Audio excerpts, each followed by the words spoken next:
What is up, guys? Twister GA, and on to my second part of the Dark Souls 3 playthrough. Now, this one we're going back to the High Well of Lothric before we go back into the Undead settlement. And the reason I'm doing this is because I forgot to show you guys where one of the merchants is in the High Well of Lothric. So I am going back there to show you guys right now, and we'll continue his storyline through the Undead settlement too. So I'll be trying to show you guys as many of the NPC storylines as I can. It's just that some of them cancel out if you do somebody else's. So I might not be able to show you guys all the storylines, but I will be able to show you most. So here we're going to start this guy's storyline, which is this thief. Now, as you saw, you guys, if you've seen part 1, you would see that I picked up the key, where to pick up the key for this merchant. And you guys saw from where the bonfire is to where to get to this guy, where he is. So we are going to go ahead and find him. Here I am just looking through the stuff and seeing if I missed anything. But I used the cell key right here, and now we are going to talk to him.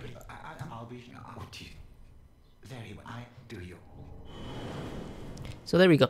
We just did that, and I skipped all the audio on him, and I'm not sure if you guys want to hear the commentary. I did. He was one of the few ones that I skipped because I wasn't really thinking if people wanted to watch it or not. But I did skip his audio. So in this locked door right here, we will be opening it later on in this playthrough too. And you get that key from invading somebody later on, thanks to another NPC's quest line. So yeah, as I was saying, I'm not sure if you guys want to hear the NPC's full dialogue, or if you guys really don't care, you just want to see me play this stuff. And right there you saw me use the coiled sword, I believe that's what it's called. You don't get that on your first playthrough. You get that, well, you do get it on your first playthrough, but you get it towards the end. And what it does, it basically just acts like a homeward bone, but it's infinite use, which is awesome. Anyway, we are going to go into the Undead settlement starting now. So I took out the loading time because nobody wants to see the loading time. And the first thing I noticed about Undead settlement when I came here is just the hanging bodies all over the place. Obviously, there has been some stuff that has happened in this area, and the cool thing is you can see the giant right here that you'll be meeting on later on. I didn't even see him the first time. Actually, this was the first time I found out that you could see him. But there is a lot of bodies hanging, and if you didn't know, this is the area where people dug up, where workers, where the people that are insane, is where they buried the undead, or bodies, basically. And these little thief things are insanely annoying, and I recently just started a mage playthrough. Okay, right here is where you pick Loretta's bone, which the merchant that we just talked to, he needs it.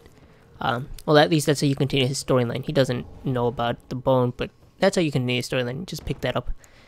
And I was saying, I started a new magic playthrough with spells, so a spellcaster playthrough, and oh my god, is that hard.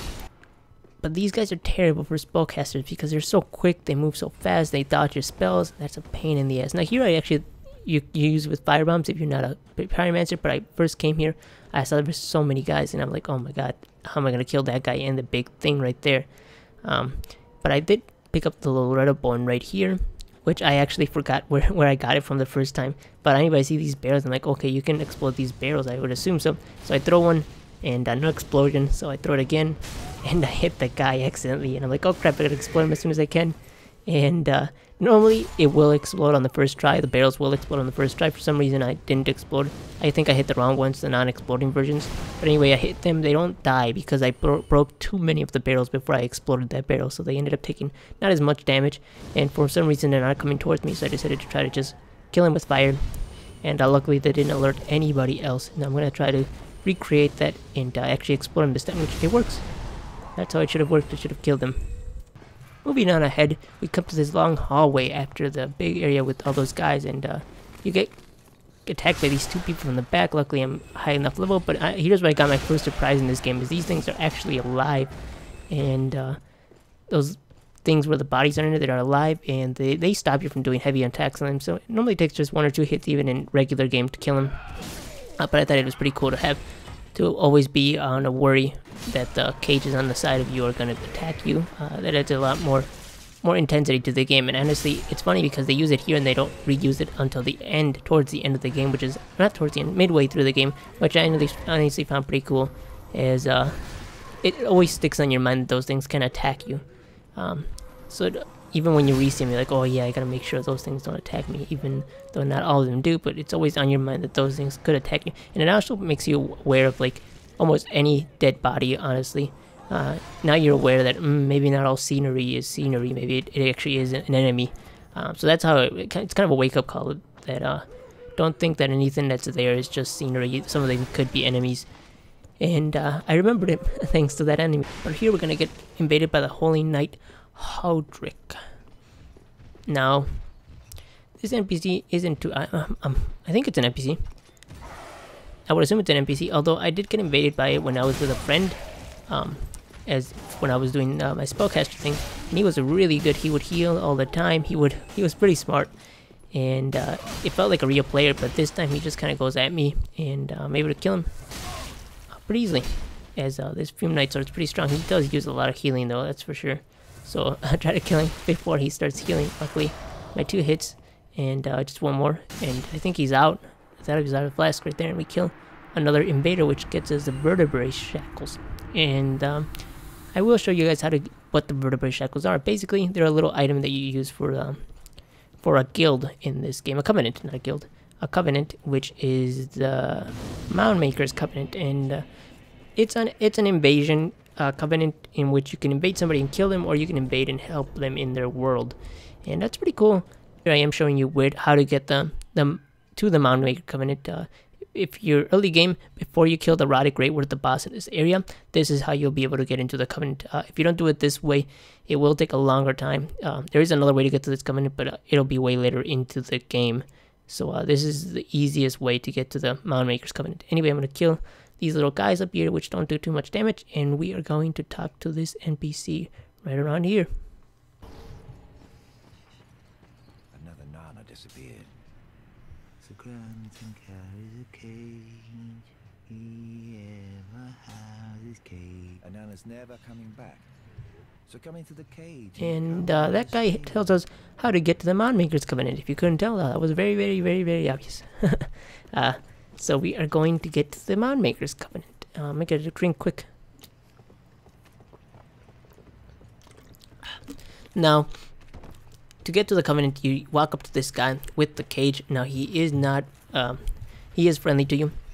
And there is an item back there you can pick up. But we are going to walk into his cage.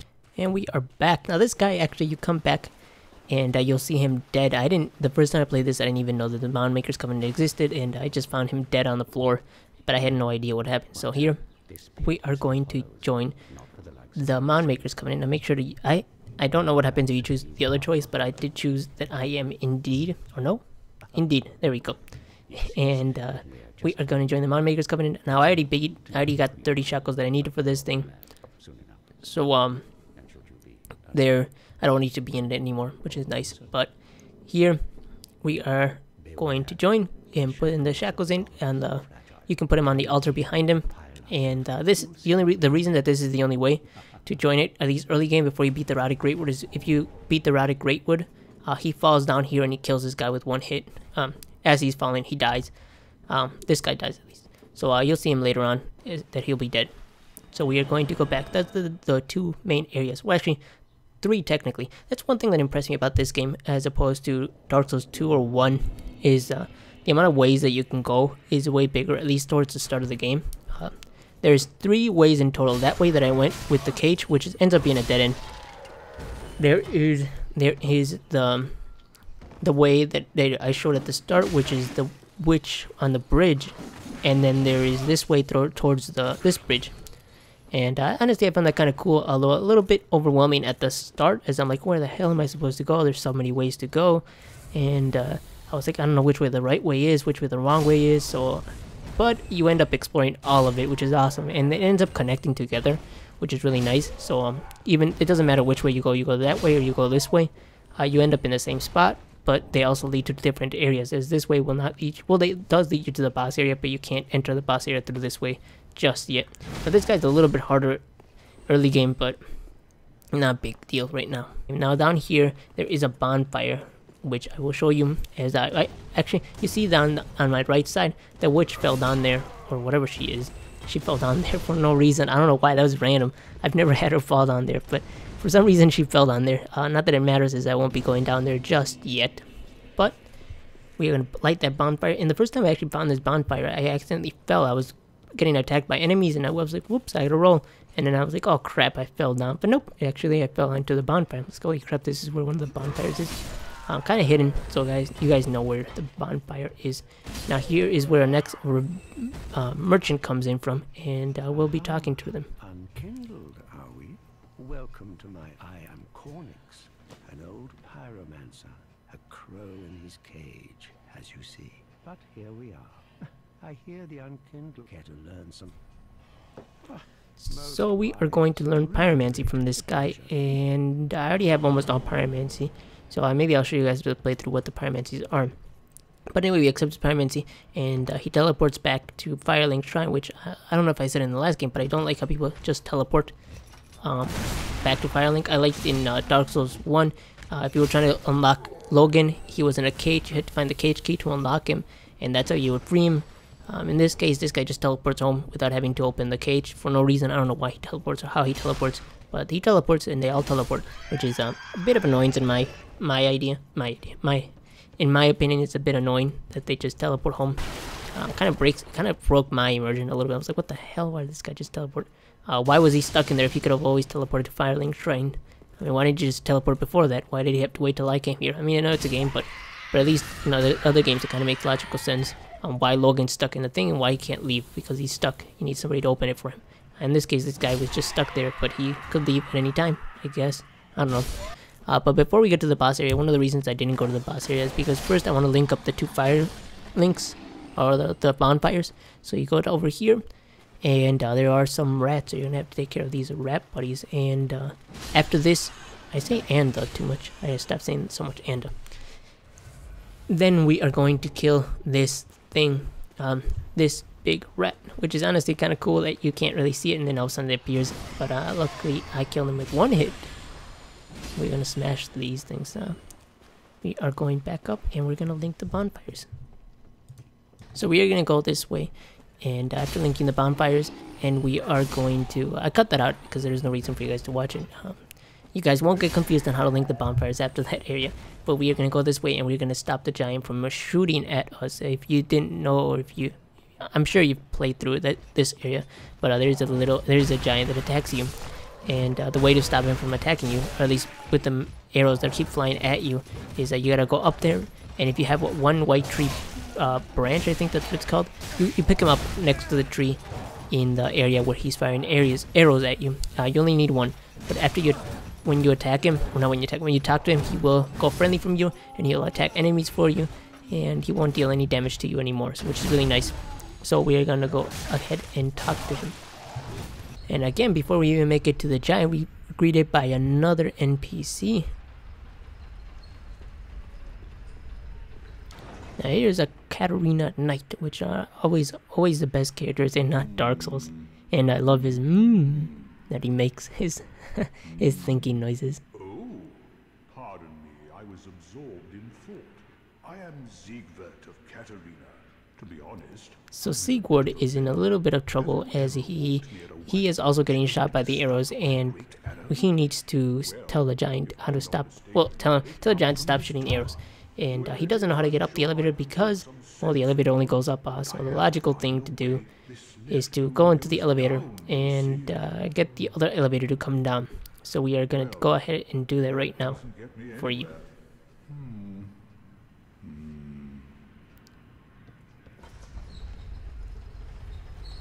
Now at this point, I accidentally forgot to get off the elevator, and that's why you see me spin around. I'm like, oh god damn it, I forgot to get off the elevator. So we are gonna go back up the elevator and do this correctly this time.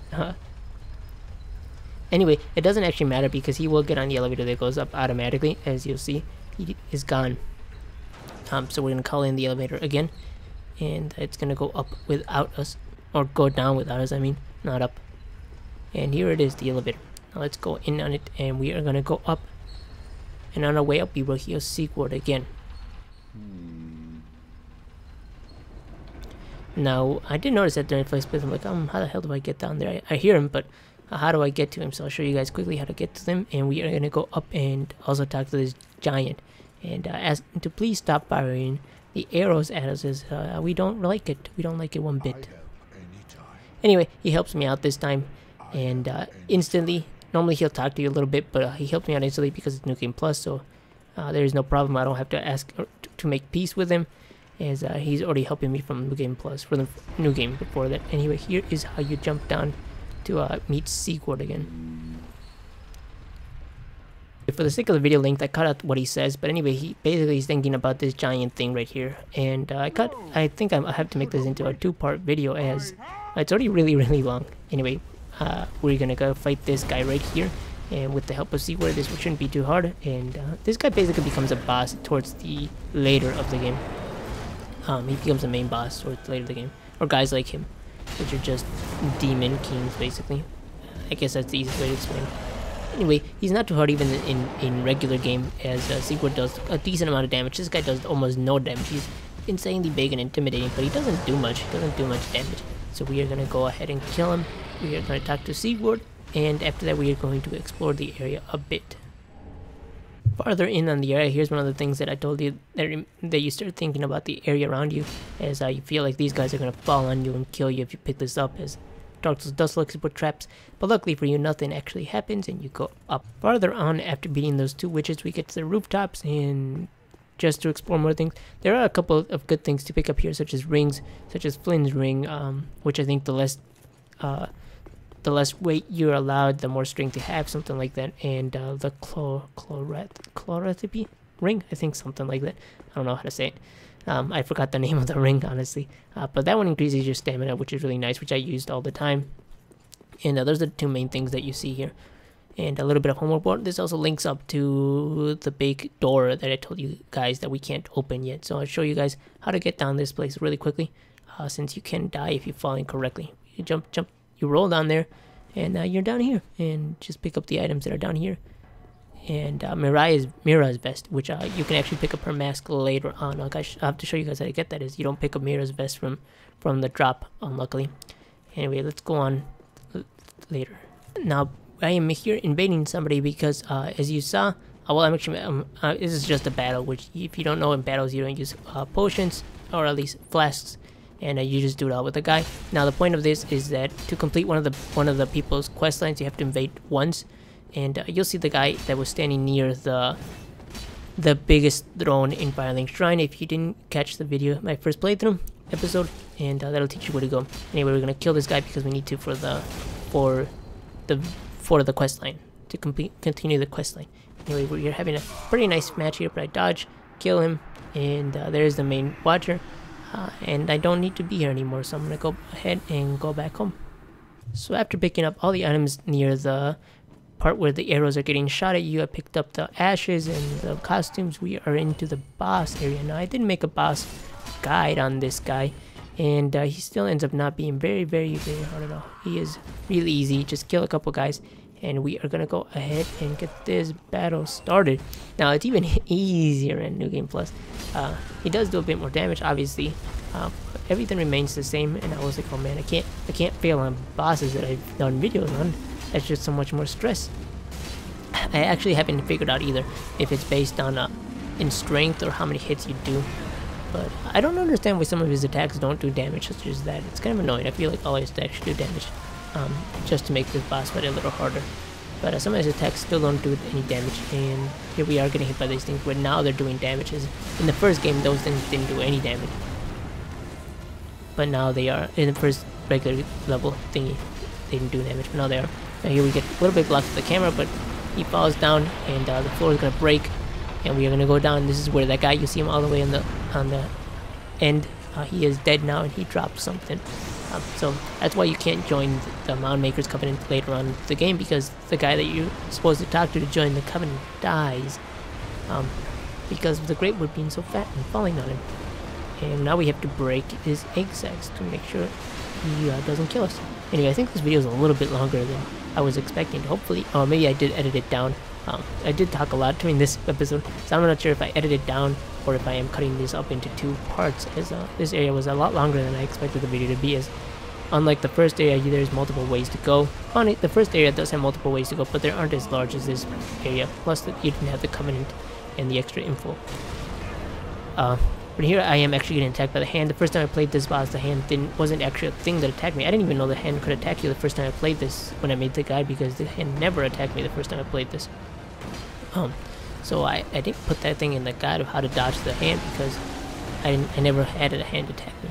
Anyway, we're gonna finish him off here with this egg sack, or almost finish him off. I think he just has the stuff in the back, which shouldn't take that much longer. It takes a couple hits, but 263, even without it exploding, I could probably kill him. Here's the lay back thing, which I was hoping right there I was gonna get it, but I timed it incorrectly. And he's gonna jump, and now we're gonna go ahead and finish him off. There's not much he can do now. And we have finished the Cursed Rotted Grapewood. And with that, we have beaten another boss and another area in Dark Souls 3. Now here we're gonna pick up the stuff so that you guys can see what he dropped.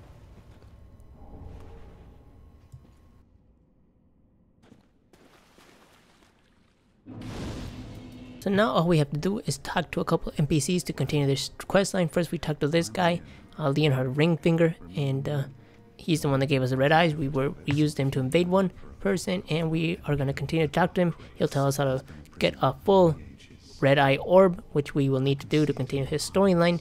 And I'll show you guys where that is. Actually, if you were paying attention towards the start of this video, or maybe it was the first part of this video, I don't know if I cut this up. I talked about a door being closed and that you needed it to open. You needed this key to open it. So we're also going to talk to this guy, which is the Lord of Cinder, and he is the one that lets us do transfusions, which if you don't know, transfusions are what allow you to use boss souls into weapons. We are also going to be talking to this guy and telling him what happened to Loretta. We are going to be giving him Loretta's bone, and that's how we continue his storyline. And he also becomes a vendor, in which he'll go out and hunt for stuff, or at least look for more stuff, and he'll come back with more things to sell. But that's for a little bit farther into the game. So we'll give him Loretta's bone and continue his storyline from here. We are also going to talk to this guy, which we saw him in part 1 also towards the end. He is one of the pilgrims that didn't die, and he is necessary to completing one of the endings for this game, and that's the dark ending, which I will be doing. You need to draw out your strength 5 times to continue his storyline. The way that it allows you, it's basically free level ups, but you have to die multiple times in order. You see the Halloween there? I think that's how many times I've died. You need to die multiple times for him to allow you to level up. So you'll level up 5 times, then his storyline will continue on. Now we are going to get the last NPC before finishing up this area, and the way you get the grave key here is you talk to the Shrine Maiden and give him the Mortician's Ashes. And the place to find the Mortician's Ashes is by the area where the giant is hurling spears at you, or shooting arrows, I mean. And around there, just look near the graveyards, you'll see Mortician's Ashes on the floor, and she will be able to sell you the cell key. Now there is a bunch of stuff down here, but most of it is just Titanite stuff and not really many useful stuff, weapons, but things that I don't use. We're going to fast forward on to the actual NPC. So here she is, and this NPC, it's a little bit easier to talk about her storyline. Basically, she wants to become a firekeeper, but she is blind. You can help her become a firekeeper, or you can help her become basically crazy. The way you do this is by turning in miracles through divine tomes, which you will see later on where to get them. And divine tomes help you get more miracles or more miracles. Anyway, once you get all the good divine tomes, none of the dark ones, if you buy only good tomes from her, not tomes, what am I talking about? Good miracles. If you buy good miracles from her, she will become a firekeeper in the end. So that's how you complete your storyline. Just buy all the good miracles from her by turning in divine tomes, and don't buy any of the dark miracles, as that'll turn her crazy, basically. But even when she becomes a firekeeper, the ending isn't very happy, or at least doesn't feel very good. Anyway, let's skip towards the end. And here we are on a long episode, 30 minutes according to my recording, so maybe I cut it down, maybe it's 2 parts. Anyway, we're going to fight this big guy right here, which basically is a soldier that turned crazy after a lot of stuff. I'll research him a bit more, but all I know is that he is an Irithil knight. After a lot of fighting, he becomes something like that. I don't remember. I will talk more about him when we see him again. Anyway, we are here, and we are going to get to the last area, or the next area, and I'll be ending the video here. So thanks for watching, guys. I'll see you guys in the next playthrough video. Thanks for watching. Bye.